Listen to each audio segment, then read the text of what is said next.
Chennai shopping మాల్లో ఉగాది వేడుకలు. మీ పండుగ షాపింగ్ చెన్నై షాపింగ్ మాల్లో చేయండి. అందమైన వస్త్రాలతో పాటు విలువైన బహుమతులు పొందండి. ఇస్తాను అని వాళ్ళు చెప్పంగానే మనం జబర్దస్త్ మానేసి లేదంటే డైలీ నడిచే రొటీన్ వచ్చే ఖర్చులు మానేసుకొని ఇంట్లో కూర్చోలేంగా. అవును, ఇప్పుడు అది నడుస్తోంది కాబట్టి కొంచెం జనాల్లో కనబడుతున్నాం కాబట్టి మనం ఇంకా గుర్తుపెట్టుకుంటారు. ఆ చనువుతోటి మనం ఆఫీస్కి వెళ్ళగలుగుతున్నాం.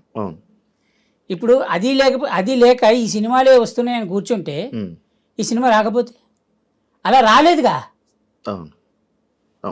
అందరూ ఏమనుకుంటారు, జబర్దస్త్ నడుస్తాం కదా బాగానే సంపాదించుకుంటున్నాడు అంటారు. కానీ జబర్దస్త్లో ఎంత సంపాదిస్తున్నాడు అనేది టీం లీడర్లకి మాత్రమే తెలుసు. వాడికి వచ్చే పేమెంట్ ఎంత, వాడు ఇచ్చే పేమెంట్ ఎంత. చూసేవాడు ఏమనుకుంటాడు, ఏంటి కారులో తిరుగుతున్నారు అనుకుంటారు. కానీ కారు కొనడం చాలా ఈజీ, ఈఎంఐలు కట్టద్దు. ఇల్లు కొనడం చాలా ఈజీ.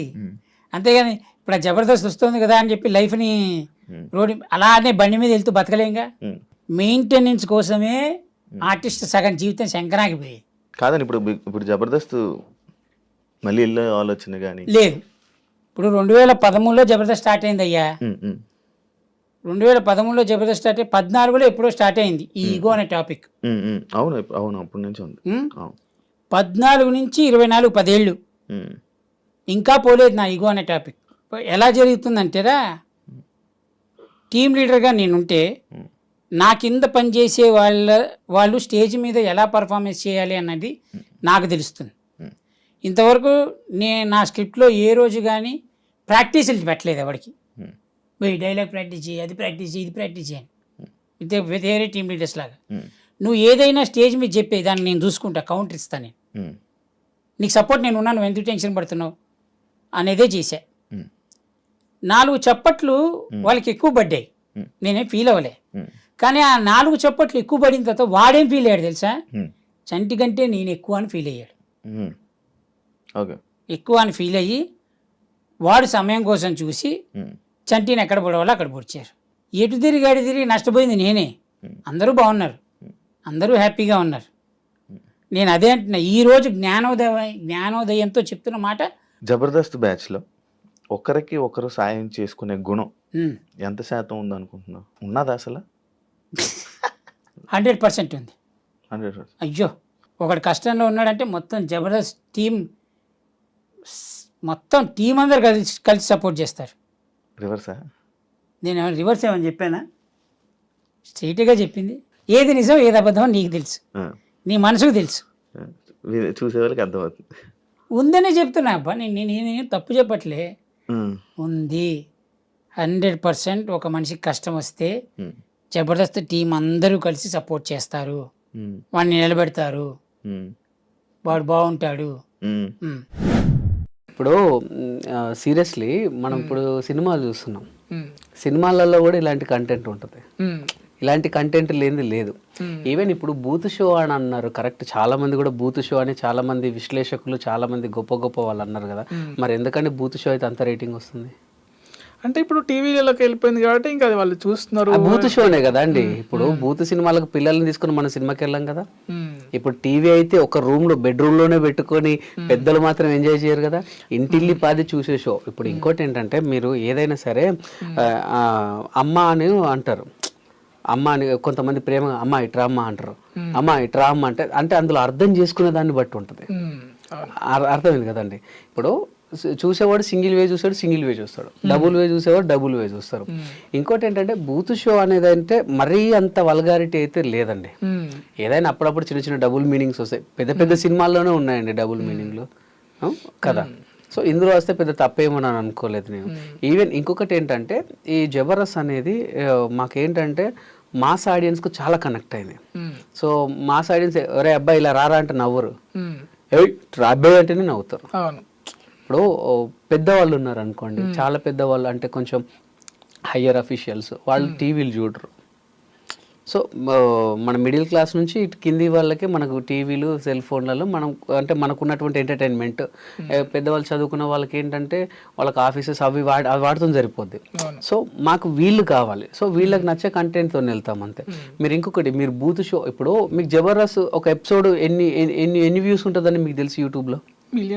మిలియన్స్లలో ఉంటుంది. ఎస్, ఓకే, ఒక 1,00,000 వేసుకుందాం సరే, మిలియన్స్ వద్దు, 1,00,000 వేసుకుందాం. అందులో వచ్చే కామెంట్లు 50 ఉంటాయి కదా బూత్ షో అని. అంటే మిగతా 9 లక్షల మంది 1 మిలియన్ తీసుకుంటే సరే 90,000 మందికి తెలియట్లేదా? మరి ఎందుకు వేయట్లేదు వాళ్ళు? ఇప్పుడు మీకు వచ్చిన దాంట్లో కామెంట్స్లో చూసుకుంటే మీకు ఒక 80-90% సూపర్ గ్రేట్, పలానా కామెడీ బాగుంది, పలానా స్కిట్ సూపరు, రాఘవన్న సూపరు, చంద్రన్న సూపరు అని అట్లా పెడుతూ ఉంటారు. ఎవరో ఒకటి బూత్ షో, ఎరే బూత్ ఒక 5-6 పెడతారు. 100 కామెంట్లు ఒక 5-6 వస్తాయి. ఇంకొకటి ఏంటంటే అండి, కాసే చెట్టుకే రాళ్ళ దెబ్బలు, కాసే చెట్టుకే రాళ్ళ దెబ్బలు 100%. ఇప్పుడు బూత్ షో అనే మహానుభావులు వాళ్ళు ఎప్పుడు కూడా బూత్ వాడలేదా? వాడతారు, వాళ్ళ నిత్య జీవితంలో వాడతారు. మీరు నిజంగానే అది నిజంగా బూత్ షో అని అయితే అంత రేటింగ్ రాదండి 100%. అంటే గిట్టని వాళ్ళు పుట్టించింది అది అంతే, అంతకు మించి ఇంకేం లేదు. అంటే నేను ఒకటే అంటానండి, సరే వాళ్ళ వ్యక్తిగత విషయాలు నాకు అనవసరం, ఎందుకంటే వాళ్ళకి ఏమనిపించిందో నాకు తెలియదు. కానీ నేను చెప్తాను, నేను అదే చెప్తాను, వాళ్ళ వ్యక్తిగత విషయాలు నాకు సంబంధం లేదు, వాళ్ళకి ఏమనిపించిందో నాకు తెలియదు. కానీ ఎప్పుడు కూడా మన తల్లిదండ్రుల్ని చీత్కరించుకుంటే సమాజం కూడా మనల్ని అలానే చూస్తుంది. ఇప్పుడు తల్లిదండ్రుల్ని అనాథాశ్రమంలో వదిలినోడు బ్రతికినా చచ్చినట్టే నా దృష్టిలో. తల్లిదండ్రుల్ని బ్రతికుండగా అనాథాశ్రమంలో వదిలిన కొడుకుల్ని వాడు బతికినా చచ్చినట్టే నా దృష్టిలో.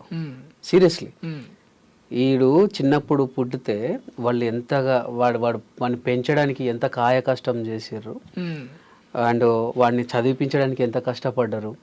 వాడు చిన్నప్పుడు ఇట్లనే టాయ్ చేసుకున్నా లేకపోతే బట్టల్లో పోయినా వాళ్ళు చీగొట్టిర్రా? పోనీ నాకు ఇది కావాలని ఏడిస్తే వాళ్ళు కాదన్నారా?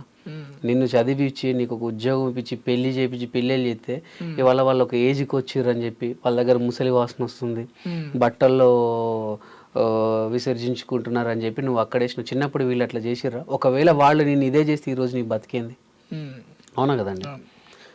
వాడు లేనిది అసలు వీడెవడు? ఇప్పుడు వచ్చిన పిల్లలు ఎవరు? ఇప్పుడు నువ్వు నీ కొడుకు వీడికి ఎప్పుడైనా చిన్నప్పుడు జ్వరం వస్తే వాళ్ళు ఎంత తల్లడిల్లిరు, వీడికి ఏదన్నా అయినా కూడా ఎక్కడి నుంచి అప్పు తీసుకొచ్చి వాడిని బాధించిన రోజులు. ఇప్పుడు నీ కొడుకు చేస్తలేవా?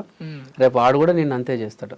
సో అదే విధంగా అన్నం పెట్టినటువంటి జబర్దస్త్ని కానివ్వండి, మనల్ని ఆదరించి 10 మందికి పరిచయించిన జబర్దస్త్ని కూడా ఎప్పుడు కూడా దాన్ని బ్యాడ్ చెప్పొద్దు. బ్యాడ్ చెప్పిన వాళ్ళను ఖచ్చితంగా సమాజం కూడా అలానే చూస్తుంది 100%. ఎందుకంటే బిఫోర్ జబర్దస్త్ నేను ఎవరిని, ఆఫ్టర్ జబర్దస్త్ కదా వెంకీ మంకీ.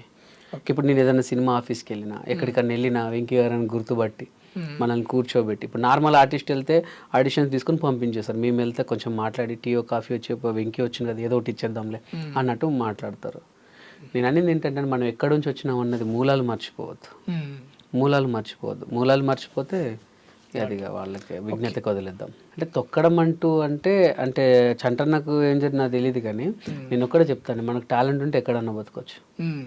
అది జబర్దస్తే కావచ్చు, డిఏ కావచ్చు, శ్రీదేవి డ్రామా కంపెనీ కావచ్చు, ఇంకా ఏదైనా స్టార్ మానే కావచ్చు, జీ తెలుగే కావచ్చు, ఎక్కడైనా బ్రతకొచ్చు.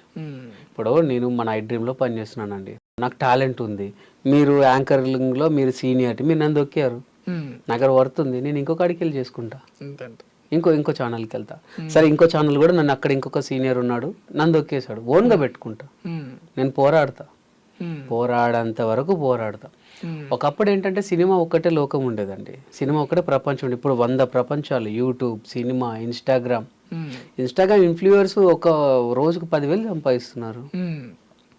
మనల్ని ఎవరు తొక్కారంటే మరి అప్పుడు ఆ టైంలో సినిమా ఒక్కటే ఉండే కాబట్టి పాపం ఆయనకు అది హెల్త్ బాగా లేకుంటున్నప్పుడు అదే అప్పుడు అన్నకు ఓన్లీ సినిమా ఒక్కటే ఉండే కదా. ఇప్పుడు అప్పుడు అది ఎప్పుడు ఒక 4-5 years బ్యాక్